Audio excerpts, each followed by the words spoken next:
It's because they want all the data too, just like the S's, okay?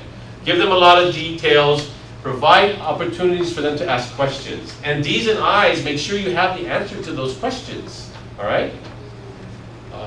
And then use words such as accuracy, quality, excellence, research, and statistics. Again, the S's and C's, you're the guys who like the Excel worksheet, right?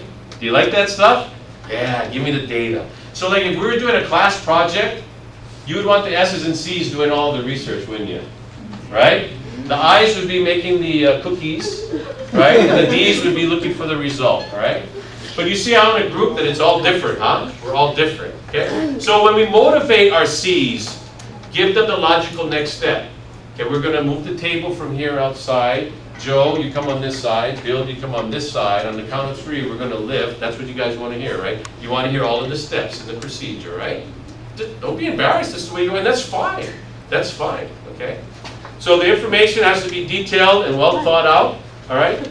And knowing that what they do will enhance their own life and career. So we appreciate the things that they do. Yes, we appreciate it. Okay? So how about a nice round of applause for our C's over here? They didn't even clap for themselves. They're so quiet and reserved. Now this is one surprise I get. You folks all took an assessment. 18 questions.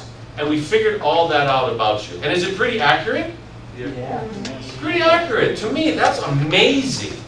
And I have taught this more than one time, and it's always the same.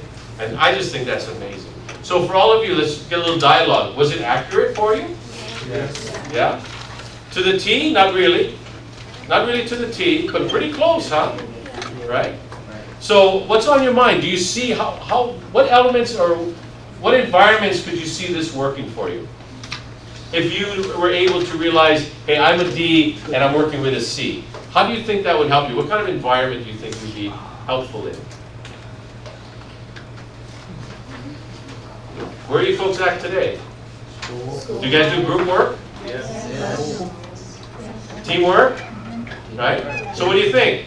Would this be useful in that? Yes. How about after you graduate, what are you going to do? Get a job?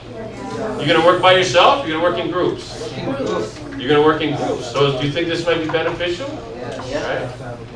So now, when you're in this group, are you going to like Xerox these assessments and say, okay, here, fill this out so that you can figure out where everybody's at?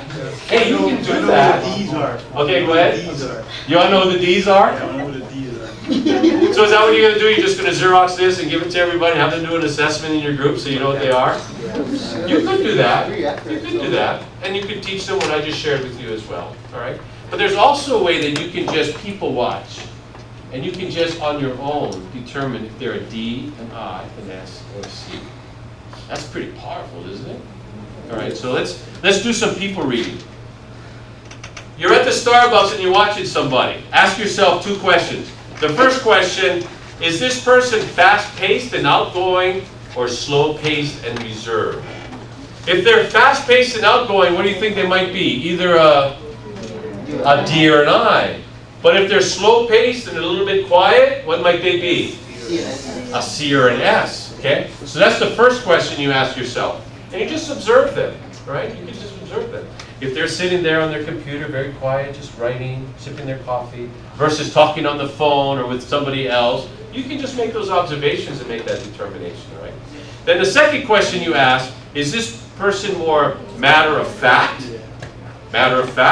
or more people-oriented?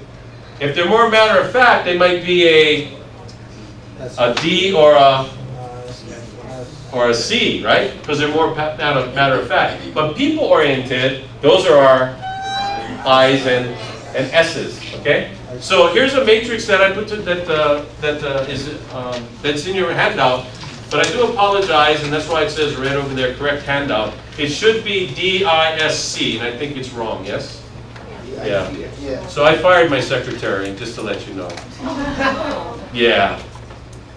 But just to correct it, because it should be D, I, S, and C.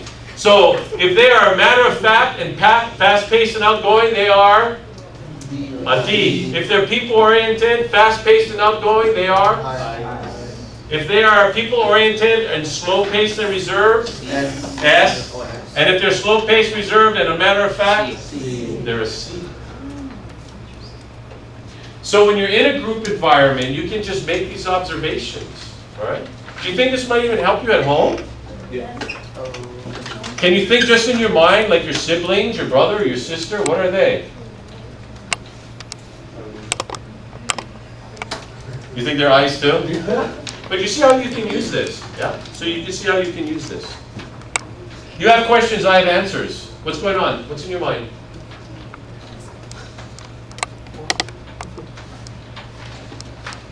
No questions, clear as mud. Yeah? All right, good.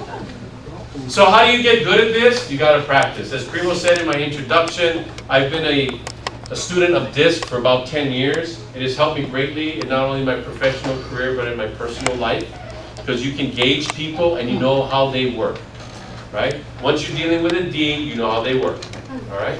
If you're dealing with an I, and so on and so forth. You know what makes them tick, all right? So if you're a D and you're dealing with an I, you have to tone down a little bit, yeah? Yeah, you have to make some time for a little social interaction, and then tell them we're moving the table.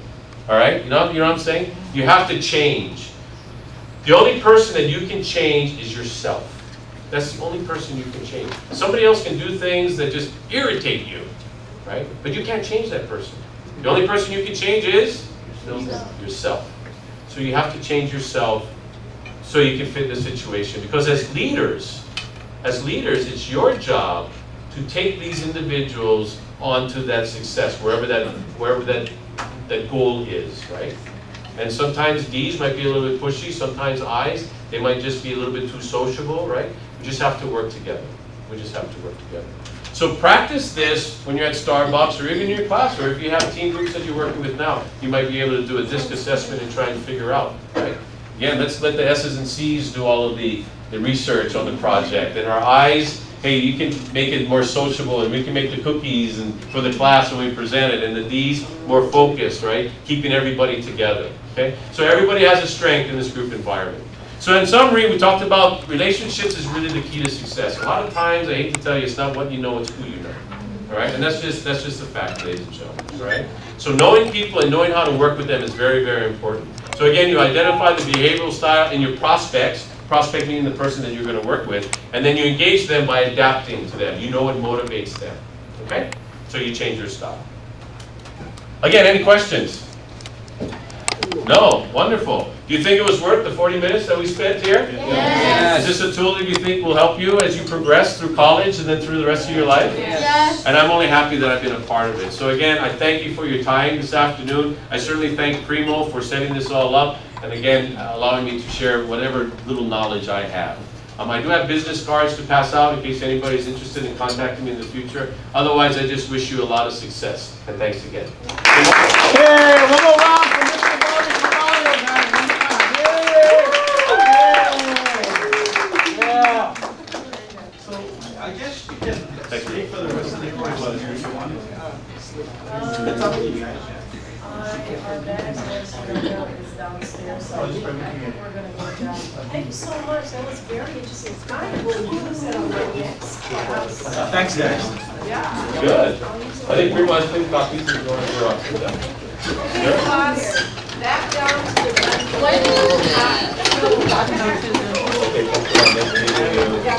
Thank you so much. Yeah. Yay, give me back my pants. Oh, no. Don't forget my pen. Who got my pen? Somebody's phone over here. Who got the phone? There you go. Who needs it? Oh, sure. Sure. Thank you. Oh, is that my pen? Thank you. And my pen, anybody has my pen? Thank you. Oh, my pleasure. Thank you for your time. Good luck to you. Thanks a lot. Thank you. That's my pencil. The what? Oh. Because it's sit at home. Oh, that's not good. And then he has a 76